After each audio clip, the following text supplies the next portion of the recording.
मजनू को लैला का कुत्ता भी प्यारा। चीन कांग्रेस को कितना प्यारा है यह धीरे धीरे खुलासा हो रहा है। धीरे धीरे काफी बड़े खुलासे हो रहे हैं।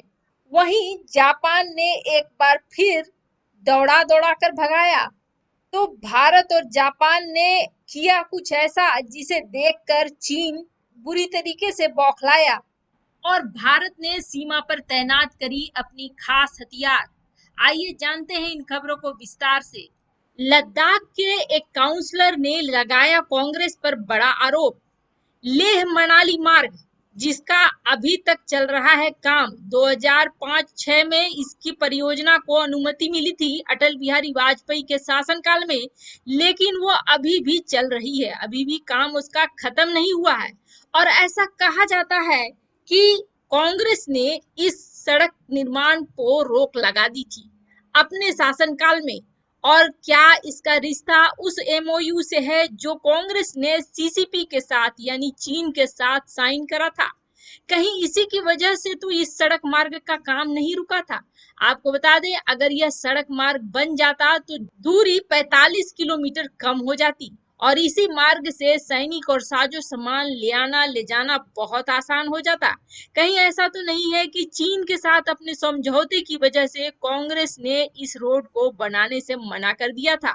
हालांकि बाद में इस रोड पर काम शुरू हुआ है। इस काउंसलर के आरोप के बाद यह शक और भी ज्यादा बढ़ रहा है। वैसे दिन प्रतिदिन कांग्रेस के बारे में बड़े बड़े खुलासे हो रहे हैं और ऐसा लगता है कि आने वाले समय में और भी बड़े खुलासे होंगे। भारत में चीन का विरोध किस कदर बढ़ गया है, आप इससे अंदाजा लगा सकते हैं कि अब जोमेटो के डिलीवरी बॉयज ने इसके विरोध में प्रदर्शन करी है। जोमेटो एक बार फिर से सुर्खियों पे है, इस बार फिर एक अलग कारण से। अभी कोलकाता में जोमेटो के कई कर्मचारियों और डिलीवरी बॉयज ने बड़ी संख्या में अपनी नौकरी से इस्तीफा देते हुए विरोध प्रदर्शन भी किया है और अपनी ही कंपनी के टी शर्ट फाड़ फाड़ कर जलाए हैं। दक्षिण कोलकाता में स्थित बहला के सामने जोमेटो के कर्मचारियों ने यह विरोध प्रदर्शन किया और साथ में चीन विरोधी नारे भी लगाए। ये भी कहा कि चीन के एजेंटों, जोमेटो भारत छोड़ो।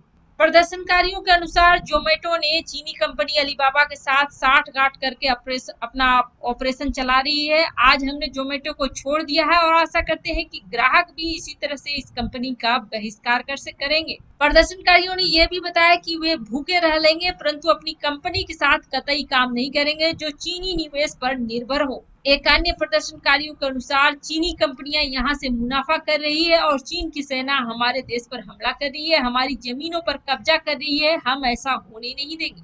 जोमेटो के एक पूर्व कर्मचारी ने अन्य लोगों को कहा कि वे कहीं से भी ऑर्डर करें पर जोमेटो से नहीं। जापान और भारत की नौसेना ने करा युद्धाभ्यास जिसकी वजह से चीन की बुरी तरीके से जली और चीन बौखलाया। बौखलाने की वजह यह है कि चीन जिस भारत को अकेला समझ रहा था वैसा अब दिख नहीं रहा है।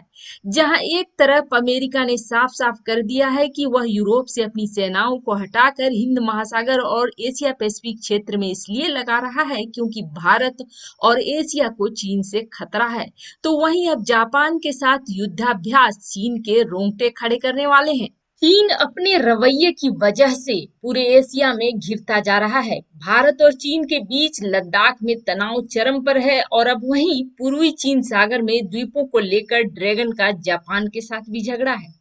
इस बीच भारतीय और जापानी नौसेना ने हिंद महासागर में चीन के बढ़ते खतरों से निपटने के लिए संयुक्त युद्धाभ्यास किया है। जापानी नौसेना ने ट्वीट किया कि 27 जून को Japan maritime self defence force के जेएस काशिमा और जेएस शिमायुकी ने भारतीय नौसेना के आईएनएस राणा और आईएनएस कुलिस के साथ हिंद महासागर में एक अभ्यास किया।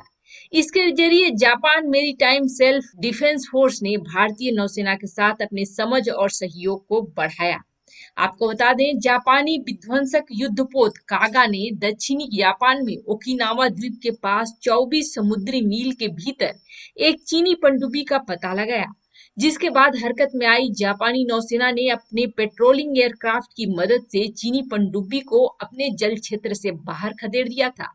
आपको बता दें 2018 में भी जापान ने अपनी जल सीमा में एक पनडुब्बी को पकड़ा था। चीन और जापान में पूर्वी चीन सागर में स्थित द्वीपों को लेकर आपस में झगड़ा है। दोनों देश इन निर्जन द्वीपों पर अपना अपना दावा करते हैं।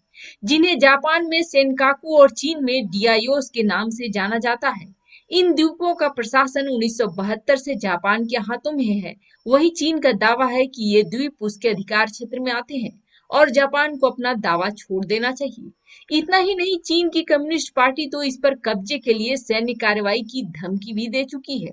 एशिया में चीन के एक विस्तारवादी नीति से भारत को सबसे ज्यादा खतरा है। इसका ताजा तरीन उदाहरण लद्दाख में चीनी फौज के जमावड़े से मिल रहा है।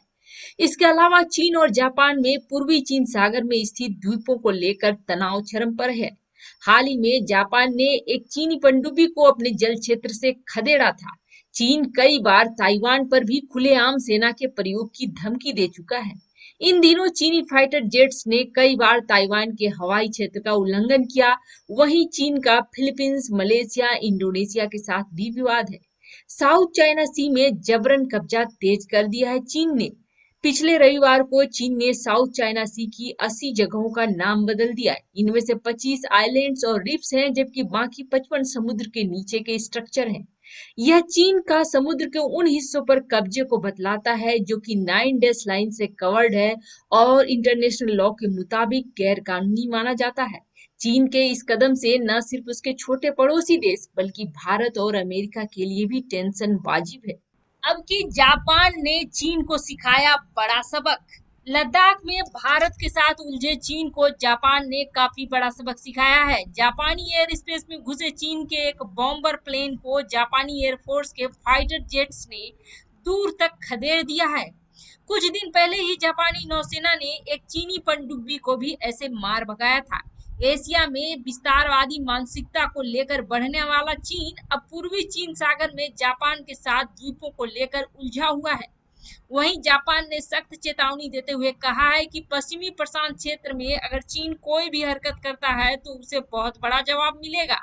जापानी रक्षा मंत्रालय के एक बयान के अनुसार पूर्वी चीन सागर में जापानी द्वीप ओकिनावा और मियाको के बीच चीनी H-6 के स्ट्रेटेजिक बॉम्बर का पता लगाया गया, जिसके बाद जापानी F-16 फाइटर जेट्स ने उड़ान भरकर चीन के इस एयरक्राफ्ट को अपनी सीमा से बाहर भगा दिया। आपको बता दें, चीनी H-6 बॉम्बर को लंबी दूरी पर स्थित टारगेट को निशाना बनाने के लिए डिजाइन किया गया है और यह विमान परमाणु हमला करने में सक्षम है। चीन ने इस विमान को खास रूप से अमेरिका के बेस को निशाना बनाने के लिए शामिल किया है और इसके लिए इसके पिछले मॉडल में मिसाइल की क्षमता सीमित थी, लेकिन अब इसे अपग्रेड करके और भी उन्नत बना दिया गया है। भारत और चीन के बीच जो तनाव है वह कम होने का नाम नहीं ले रहा है, बल्कि और भी ज्यादा बढ़ता ही जा रहा है। आने वाले समय में हालात और भी खराब होंगे ऐसा ही दिख रहा है। चीनी सेनाओं के नापाक हरकतों को देखते हुए भारत भी सीमा पर अलर्ट हो गया है। एलएसी पर किसी भी प्रकार के चीनी हमले का जवाब देने के लिए भारत अब तैयार हो गया है। एलएसी पर चीनी लड़ाकू जेट और हेलीकॉप्टर दिखाई देने के बाद अब भारत ने भी अपने उच्च मारक क्षमता वाले हथियार तैनात कर दिए हैं। भारतीय सेना ने अभी हाल ही में पूर्वी लद्दाख क्षेत्र में हवा में दूर तक मार करने वाली आकाश मिसाइलें तैनात करी हैं। ऐसा कहा जा रहा है कि चीन के साथ बढ़ते तनाव के बीच भारतीय सशस्त्र बलों ने लद्दाख क्षेत्र में वायु रक्षा प्रणाली तैनात की है। रिपोर्टों के अनुसार चीनी वायु सेना ने संभावित हवाई खतरे और भारतीय वायु अंतरिक्ष के संभावित उल्लंघन का सामना करने के लिए रक्षा बलों ने पूर्वी लद्दाख में सतह से हवा में मार करने वाली मिसाइल सिस्टम को तैनात किया है। चीन ने पिछले 2 हफ्तों में सीमा पर गतिविधियां काफी बढ़ा दी है। चीनी वायुसेना ने सुखोई 30 और स्ट्रेटेजिक बॉम्बर्स को एलएसी के पीछे तैनात किया है।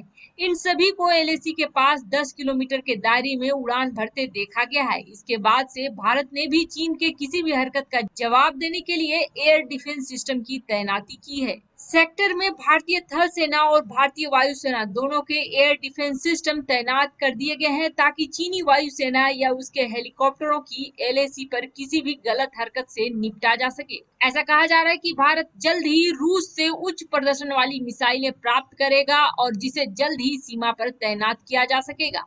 चीनी हेलीकॉप्टरों ने लद्दाख सीमा पर भारतीय क्षेत्र के बहुत करीब से उड़ान भरी थी, जिसमें उत्तरी उप क्षेत्र यानी कि दौलत बेग ओल्डी सेक्टर, गलवान घाटी के पास पेट्रोलिंग पॉइंट 14 और पेट्रोलिंग पॉइंट 15, पेट्रोलिंग पॉइंट 17 और 17A के साथ साथ पेंगोंग त्सो और फिंगर 3 जोन का इलाका है शामिल।